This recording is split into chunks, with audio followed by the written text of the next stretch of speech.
And the US and European Union have finally reached a trade deal framework, ending a months-long standoff between two of the world's biggest economic partners. After an hour-long negotiations, of course, months in the making, between US President Donald Trump and European Commission President Ursula von der Leyen in Scotland, the pair agreed on a 15% US tariff on all EU goods, half the threatened rate. Now, it is at the same level secured by Japan this month, with bilateral tariff exemptions on some products. Addressing the media alongside von der Leyen, Trump called the deal great. I think it's great that we made a deal today instead of playing games and maybe not making a deal at all. I think it's, I'm going to let you say, but I think it's the biggest deal ever made. Thank you very much. Thank you.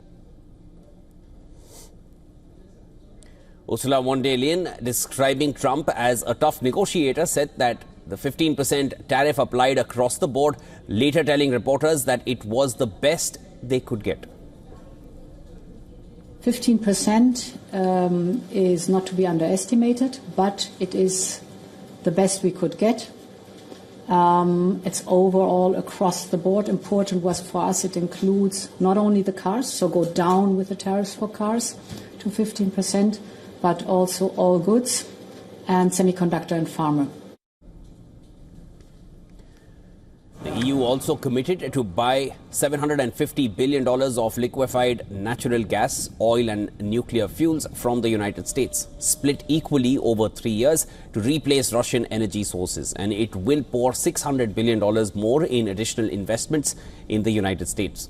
Now, Trump said that EU countries which recently pledged to ramp up their defense spending within NATO would be spending hundreds and billions of dollars worth of military equipment. Von der Leyen said there would be no tariffs from either side on aircraft and aircraft parts, certain chemicals, certain generic drugs, semiconductor equipment, some agriculture products, natural resources and critical raw materials. European Parliament President Roberta Metsola welcomed the deal through a post on social media, calling it an important step that strengthens transatlantic partnership. And this while adding that they are yet to analyze the agreement to ensure that it is in the best interest of European businesses and consumers. Italian Prime Minister Giorgia Meloni said the deal was a positive step.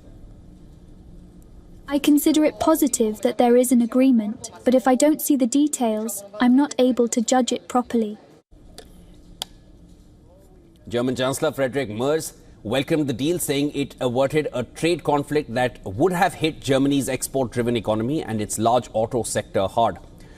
Dutch Prime Minister Dick Schoof called the deal vital, while Irish Prime Minister said that it brings clarity and stability to the trading relationship between the EU and the US. Now, the question still is, what happens next? The deal needs to be approved by EU member states, whose ambassadors will meet first thing on Monday for a debrief from the European Commission. And there are still technical talks to come, as the agreement needs to be fully fleshed out.